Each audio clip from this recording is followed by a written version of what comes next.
Great news for anyone worried about the future of the planet. After a period of invisibility, Doctor Who is back. For years, Doctor Who would materialise from his trusty TARDIS before doing battle with a host of adversaries, including the Cybermen, the Master, and of course the Daleks. There's not much doubt that Doctor Who could still save the planet. But can he save the BBC on Saturday night? It was a tribute to the success of Doctor Who, which was revived in 2005 and has won more MTAs than any other drama. Doctor Who! In case it hasn't become obvious, especially if you live in Britain, for example, Doctor Who is a pretty big fucking deal. It's been around since 1963, and there have been a plethora of actors to play the iconic character. It doesn't matter where you are, what background you were from, where you come from in the world. Doctor Who usually had something for everyone without having to force woke propaganda down your throat. Now, I'm using that term very loosely, because I know that there are a lot of people who genuinely hate the new season of the show just because the main character is now black. There's a bit more to it than just that. For people who have been watching my channel, especially when we were going over the Spider-Man 2 drama, being woke is not when you just include mixed-race people into your game or product, for example, or in this case, a TV show. Being woke is when it comes at the cost of bad writing, and that's where people usually have an issue. For example, Captain Jack Harkness was a character introduced back in 2005 when the show was first, resurrected from the brink of death. Captain Jack Harkness was a pansexual character. He would routinely kiss guys, he would flirt with all kinds of aliens, and in the Torchwood spin-off show, he did in fact have a relationship with a guy and a girl, for example. It was Yanto Jones and Gwen Cooper. So this character was about as flexible as you can get. Yet despite all this, he was a well-written character, he had noticeable character flaws, and he essentially was immortal through no fault of his own, which led to a lot of good drama and very good character stories, and led to him being a pretty good sidekick to the Doctor, who is pretty much an immortal in himself, for example. So that's an example of these quote-unquote woke elements already being in the show, but no one really cared because they were well written and ultimately likable. Yet despite this, there was never any forcing political views on anyone with this character. He was just a well written, likable character who happened to be pansexual, and that's totally fine. But what wasn't fine was subtle signs coming up during Peter Capaldi's run as the Doctor especially, which saw subtle signs here and there, the odd line from a character, which ultimately resulted in Jodie Whittaker's run as the 13th Doctor. Now, not only was this highly controversial, since she was the first ever female Doctor, but it was the first time that the Doctor was no longer a straight white man, or a white man, I guess. He's also pretty flexible in himself, I guess.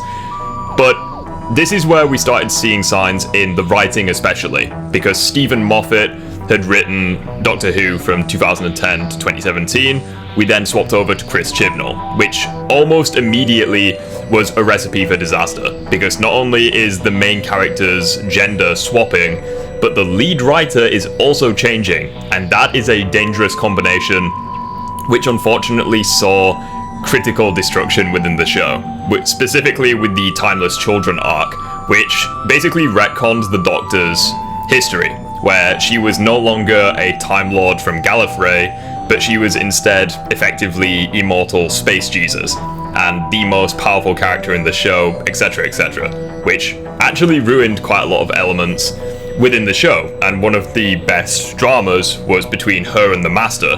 They were both Time Lords, they were both equals, just with different ideological values. Now, however, the Doctor is massively above the Master, so that dynamic is completely thrown out the window, just to give an example. However, with Jodie Whittaker and Chris Chibnall's departure from the show, and with lead writer Russel T Davies, the man who brought the show back all those years ago, and iconic fan favourite actor David Tennant reprising his role as the Doctor, things seem to be looking up. But unfortunately, with the free Christmas specials that we got, this wasn't to be, unfortunately, as it was pretty clear that it was no longer the same Russel T Davies. He had changed, and it was pretty obvious within his writing. For example, Davros, one of the most iconic villains in the show, no longer was in his iconic wheelchair, as he believed that having a villain be a wheelchair user was morally wrong, which is an example of taking shit way too seriously.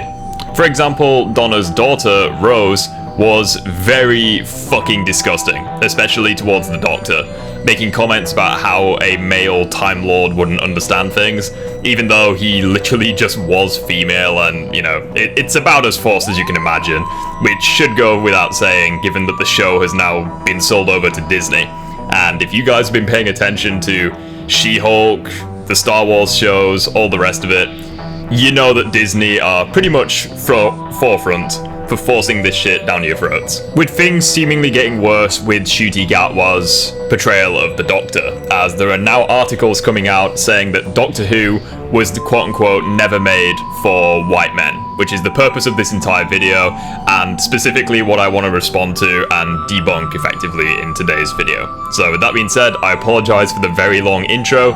If you like more of these videos and you want me to make more broad content, maybe around TV shows, let me know. So first of all, we have the first comment where they say that from the moment they saw Ncuti Gatwa dancing in the 2023 special, they knew that they would fall in love with his iteration of the Doctor.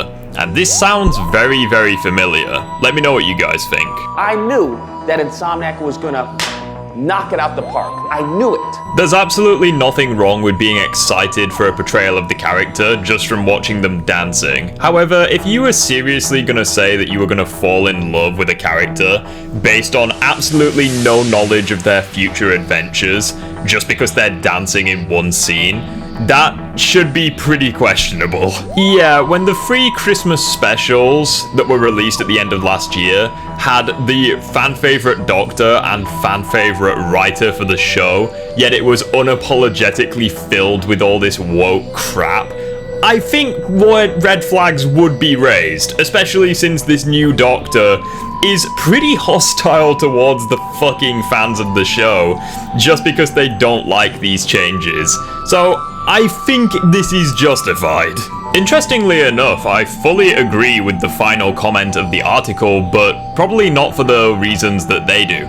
For example, take the Doctor himself. Over the years, he's been an old man, he's been a young man, he's been a man in his 20s, you know, he's literally gone through so many changes, not just in appearance, but also in personality.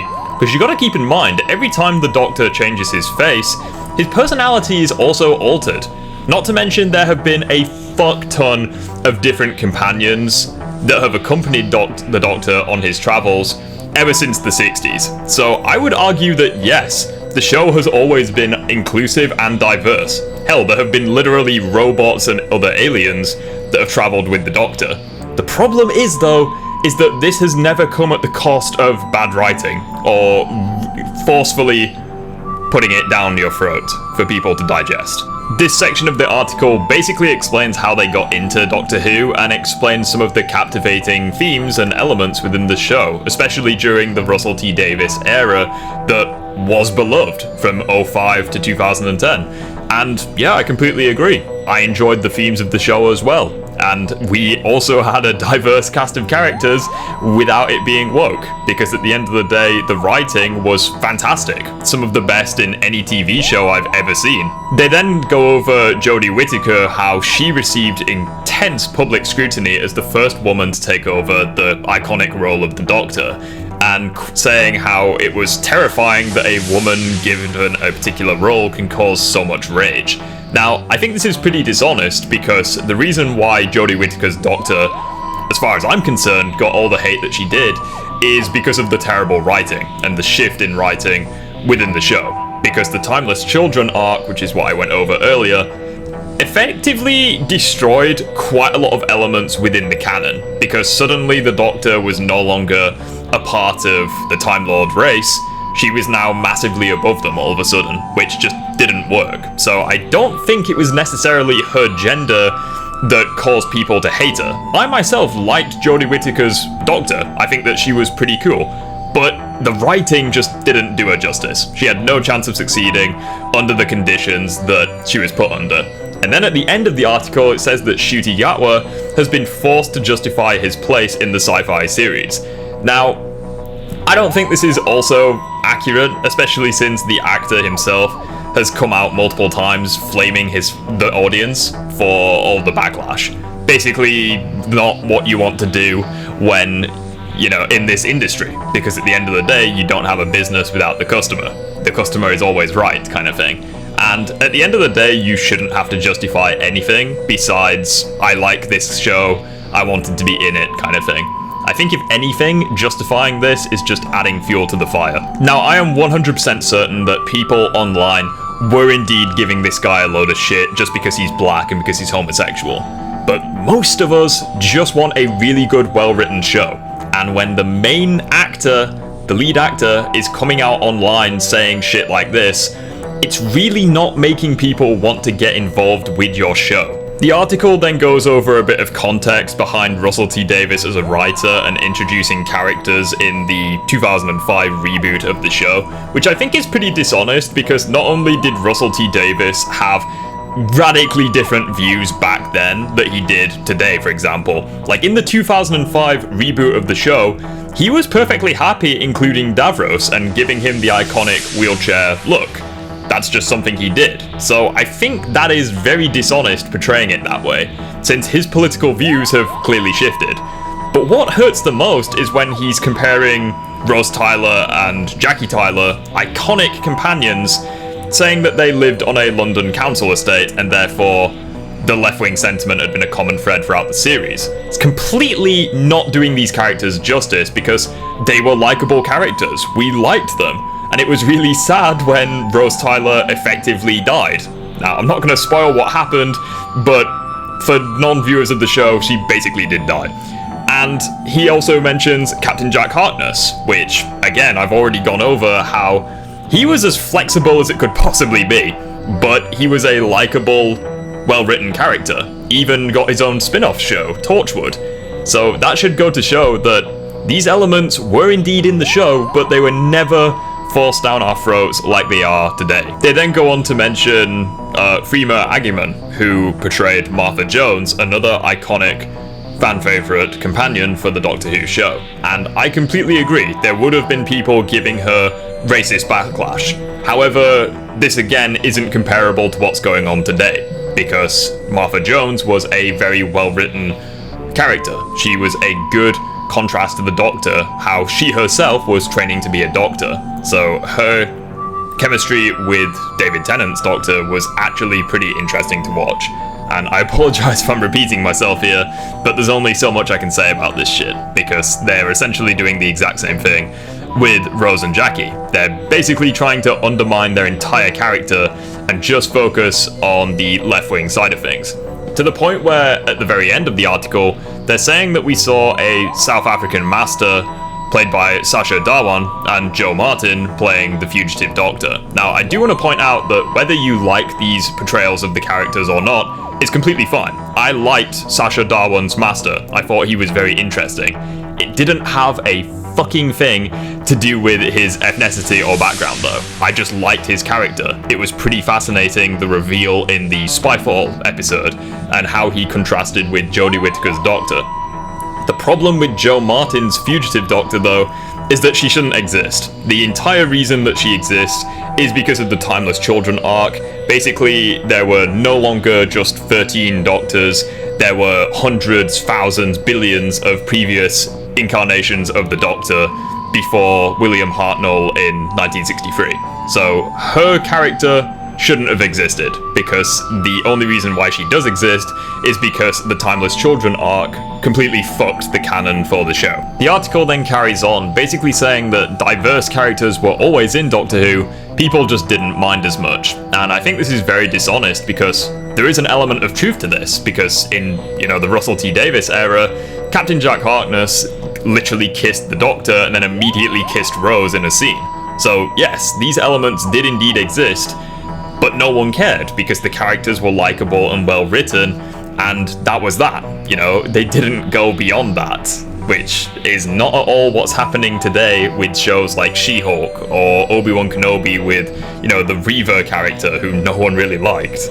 It then mentions how the 15th Doctor has been confirmed as unapologetically queer, with a nod to Ncuti Gatwa's Rwandan heritage in his character's Screwdriver through a proverb inscribed in Gallifreyan. Now, Gallifreyan is the language of the Time Lords, but it seems really weird that the lead actor's heritage is inscribed in his character's Screwdriver in the Alien of the Time Lords. Like, surely it would break canon, because obviously Ncuti Gatwa's Doctor is not from Rwanda. He should be from Gallifrey, although with the Timeless Children arc, he could literally be from anywhere. Could be from another universe for all we know. So it seems really fucking forced that they would do this.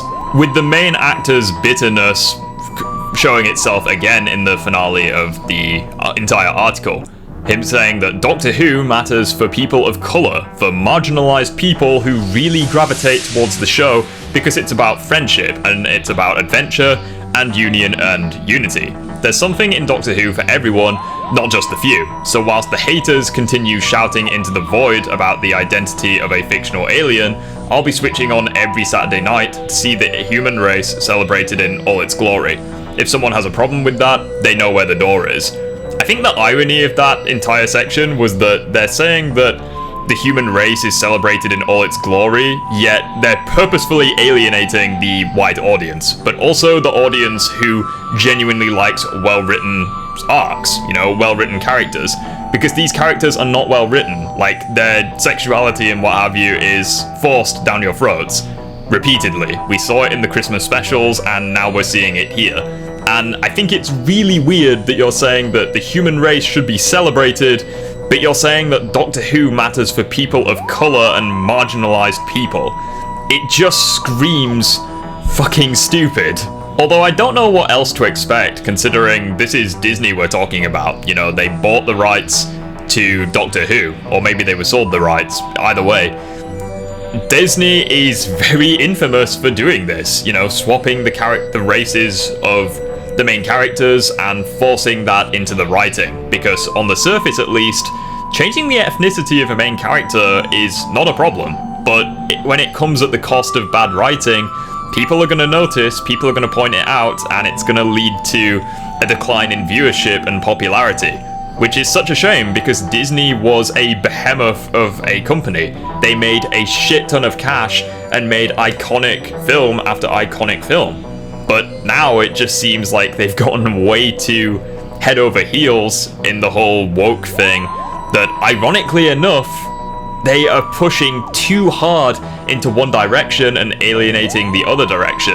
If anything, I think, these shows and stuff have become less diverse, and the balance to equality has shifted too far in the wrong direction, because now not everyone can enjoy the product, because there is one half of the audience that feels belittled, and then there's the other half, that feels patronized. So it just doesn't work no matter which way you spin it. And I think that the only way we're going to truly take step forwards to this whole equality thing is if we stop talking about it and just make genuinely good shows, video games, and films. But anyways, guys, that's all from me for today. I understand that this is a completely different shift in terms of content, but if you'd like me to make more of these response things, feel free to let me know in the comment section down below. Feel free to subscribe, all that good stuff, like the video, and comment what you think about modern films and shows as a whole.